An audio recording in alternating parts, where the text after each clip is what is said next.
कि इंदिरा जी के जमाने में उन्होंने इंटेलिजेंस एजेंसीज को लगाया कि भाई ये लोग क्या करते हैं, यहां पे आते हैं और यहां से और जगह जाते हैं, कोई 3 दिन के लिए, कोई 40 दिन के लिए और 3 महीने के लिए। तो इंटेलिजेंस ने अपनी रिपोर्ट दे दी कि हमने बहुत गौर से इनको सुन लिया, देख लिया, बात कर ली, इनसे कोई राष्ट्र को खतरा नहीं है तबलीगी जमात से, क्योंकि ये इस दुनिया की बात ही नहीं कर रहे। इसीलिए जो और मुस्लिम ऑर्गेनाइजेशंस हैं और मुस्लिम रिलीजियस ग्रुप्स हैं वो तबलीगी जमात का क्रिटिसिज्म करते हैं, क्योंकि तबलीगी जमात में अपना घर बार छोड़ दे, गो के अपने पैसे खर्च करके लोग जाते हैं, इनकी कहीं कोई फंडिंग नहीं होती, ये अपने रिसोर्सेज इन्वेस्ट करते हैं।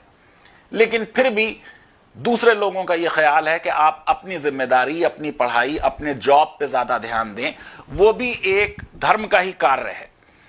तो इंटेलिजेंस ने यह रिपोर्ट दी कि ये या तो जमीन के नीचे की बात करते हैं कि कब्र में कौन सा बिच्छू आएगा, कौन सा सांप आएगा, कैसा अजाब होगा, क्या क्या पाप लगेगा, यानी इस धरती की बात नहीं, धरती से नीचे की बात करते हैं, या आसमानों से ऊपर की बात करते हैं कि जन्नत, हेवन, स्वर्ग में ये मिलेगा, वो मिलेगा अगर आप अच्छे काम करें। जब कोई केस फाइल करते हैं तो एक पहले देते हैं हम डेट्स, तो यहां पे भी डेट्स को समझ लेना बड़ा जरूरी है। आप ये सोचिए कि 13 मार्च को लव अग्रवाल जो जॉइंट सेक्रेटरी हैं गवर्नमेंट ऑफ इंडिया के हेल्थ के, उन्होंने प्रेस कॉन्फ्रेंस की।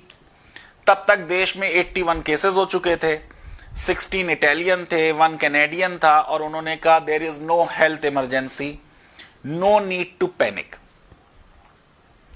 13 मार्च को ही दिल्ली गवर्नमेंट जो है वो एक ऑर्डर इशू करती है कि सेमिनार नहीं होगा, कॉन्फ्रेंस नहीं होगी, लेकिन रिलीजियस कांग्रीगेशन को उसमें नहीं इंक्लूड किया गया।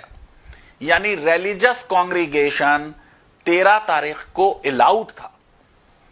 तबलीगी जमात का ये कांग्रीगेशन, ये इवेंट 13 से लेके 15 मार्च तक रहा। अब आप ये देखिए कि गोल्डन टेम्पल नहीं बंद किया गया बहुत दिन तक।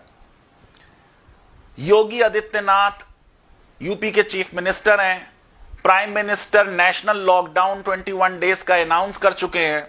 वो अयोध्या चले जाते हैं कुछ लोगों के साथ, और फिर वहां पर वो पूजा अर्चना सारी चीजें होती हैं। आप ये देखिए कि शिवराज चौहान ओथ लेते हैं 23 मार्च को, और वहां पे भी एक बड़ी सेलिब्रेशन होती है, उनके सपोर्टर्स वहां मौजूद हैं। 16 मार्च तक तिरुपति टेम्पल में हर घंटे 4000 डिवोटी जा रहे थे। 16 मार्च तक सिद्धि विनायक टेम्पल बंद नहीं किया गया। 16 मार्च तक उज्जैन का महाकालेश्वर टेम्पल बंद नहीं किया गया। 18 मार्च तक वैष्णो देवी टेम्पल बंद नहीं किया गया। 20 मार्च तक काशी विश्वनाथ टेम्पल बंद नहीं किया गया। 17 मार्च तक शिरडी साई बाबा टेम्पल बंद नहीं किया गया। जो पूरी सोशल डिस्टेंसिंग की बात आएगी वो 19 तारीख को आएगी, जब प्रधानमंत्री जी कहेंगे कि 22 तारीख को आप जो है जनता कर्फ्यू लगाएं और शाम में थाली बजाएं और ताली बजाएं। और आपने उस दिन भी शाम का क्या मंजर देखा कि ताली बजाने का एक इवेंट बन गया और लोग सड़कों पे निकल आए और गाने गाने लगे, ताली बजा बजा के, गो कोरोना, गो कोरोना, गो कोरोना। वो तमाशा आपने देखा। पार्लियामेंट के सेशन को खत्म नहीं किया गया और बीजेपी के एमपी दुष्यंत सिंह, जिन्होंने कनिका की पार्टी अटेंड की थी, वो पार्लियामेंट चले गए। और उसके बाद पार्लियामेंट के कई एमपीज जो उनसे कांटेक्ट में आए वो उससे इफेक्ट हो गए। राष्ट्रपति जी ने एक एमपीज की पार्टी रखी, उसमें भी ये लोग शामिल थे। तो आप इस बात को समझने की कोशिश कीजिए कि जो रिलीजियस लोग हैं और जो रिलीजियस एक्टिविटीज हैं वो चलती रही 24 मार्च तक। 24 मार्च को अनाउंसमेंट हो रहा है नेशनल लॉकडाउन का।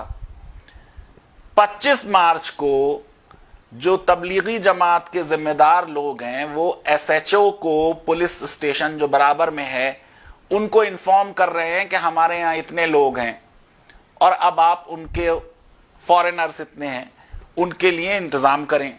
बसेस का अरेंजमेंट उन्होंने कर लिया, व्हीकल्स का, ड्राइवर्स का कर लिया, परमिशन मांगी, वो परमिशन नहीं मिली, वो कमिश्नर से भी मिले, पुलिस के।